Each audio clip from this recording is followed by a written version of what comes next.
Morning all. It's very early in the morning. I thought, see if there's anyone around to play on the 5-minute auto pairing. It's 6:30 in the morning. There is. M-Abotreka. Okay. I want to experiment today with another idea. Just instead of strategic crush, which will be based on pawn structure, the concept of tactical crush, which may be the more important aspect of the recent docking computer idea, the idea of tactical piece vulnerabilities and issues being targeted. Anyway, here we have a King's Engineer, which is easy to play to start off with, especially with D5. So can there be a tactical crush? For example, this diagonal, if I play for knight F4, try and expose this diagonal with some loose pieces.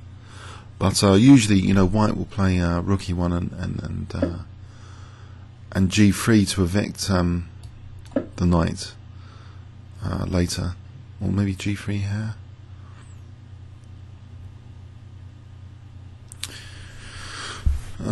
The knight could be sacrificed though to try and expose this diagonal as well as get a kingside pressure. So like knight F4, G5, and knight G6. I think there was a famous game, Gloric, right? I first saw this knight sacrifice idea on F4 to sort of get mobile pawns as well, control of E5, potentially good kingside attack. So tactical crush, I don't know.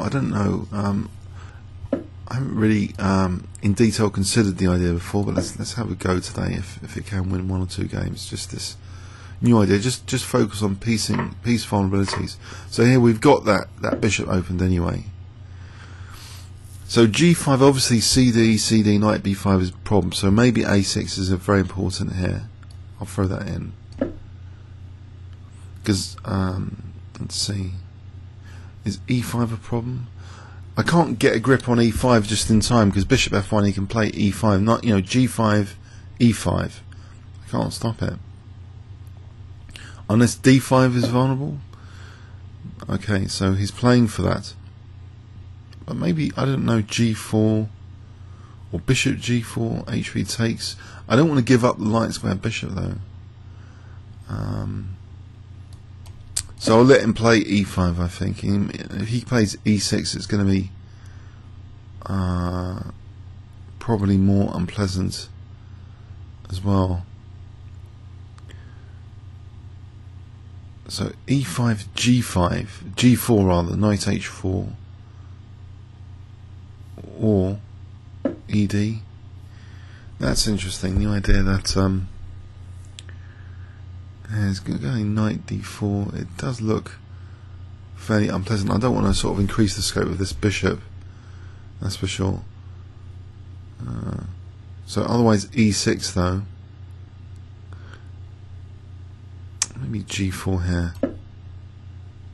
At least the bishop's still locked in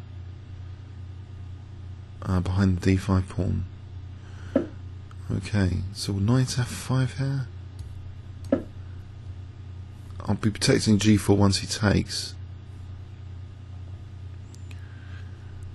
Maybe rook C8 as well, because then I'm sort of pinning that pawn to C4 for a moment. So these are like piece issues, potential loose pieces, and the diagonal. But he's given me a good bishop, I think, here. I'm not totally convinced this quick E5 was that good. Well, not just yet, anyway. F3 might be playable. It's Queen G5, there might be G3 or something. Queen G5, G3, and there's bishop E5 actually. It's bishop E5. Draw? No, I don't want to draw. That's for sure. I'll let him take on D6 because I think I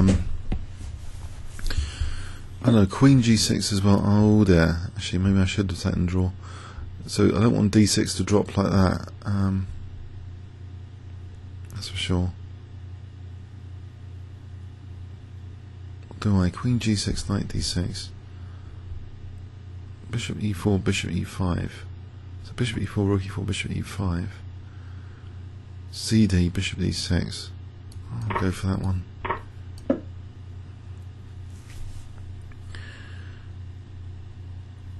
What would be a good idea here? Something like, I'm not sure he's got any tactical vulnerabilities. What about f3 though? Hang on, takes. No. Okay, b5 just to okay, attack that bishop. But I've given him a huge pass pawn there.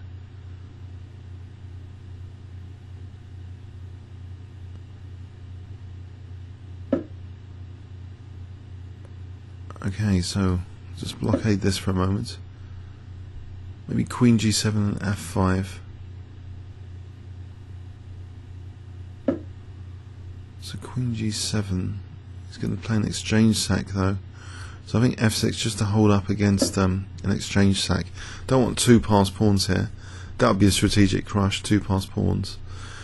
So is there a tactical crush? I don't really think there is a tactical crush at the moment. There's no vulnerabilities in his pieces. In fact, he's aiming for the passed pawns again. So to hold them up, I think, for a moment, if I can.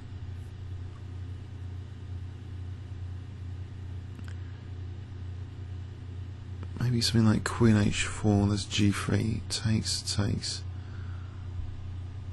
No.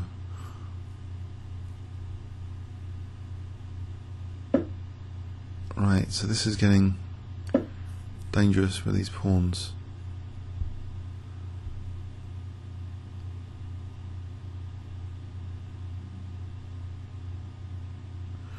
Is f3 at any point worth playing? Takes, he can take on g4.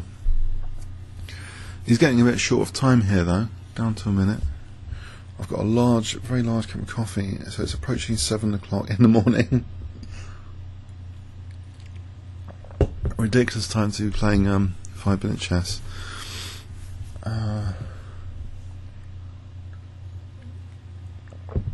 Thinking here. Used half his time now. 30 seconds. I hope I haven't lost connection. Okay.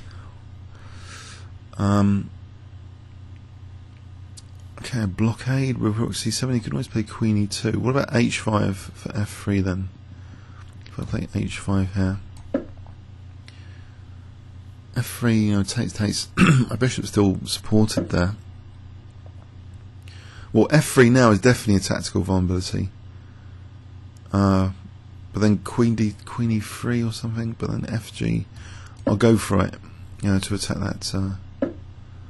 Okay. I can fracture the pawns anyway. Now queen h4 might be possible. It's queen h6, queen h2, queen h1, king e2. The rook isn't loose. There's nothing really loose just yet. Maybe taking queens is just safest here, but he's got the advantage of the pawns, I think. I just don't want to be mated with queen h6 and something horrible here if he's only got like 10 seconds. So bishop f4 is finally a tactical vulnerability, the skewering of the bishops, the rooks. Unless his pawns are like dangerous here. And they do remain quite dangerous. Okay.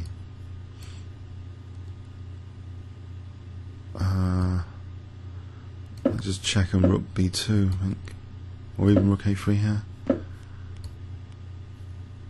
Oh, there's potentially e5 and bishop g6, so I get the king off the light squares. Yeah, pass pawn over here. Okay, yeah, that didn't really seem to help at all, the idea of tactical crush, because basically he had no loose pieces, I think, and I was just really just trying to avoid getting slaughtered on the queen side. So E5, as sort of anticipated, was quite powerful. He did create a dangerous, solid pass pawn, which possibly could have been exploited with more accurate play. But he just ran too short of time here. But anyway, I hope you enjoyed this game. Comments or questions on YouTube. Thanks very much.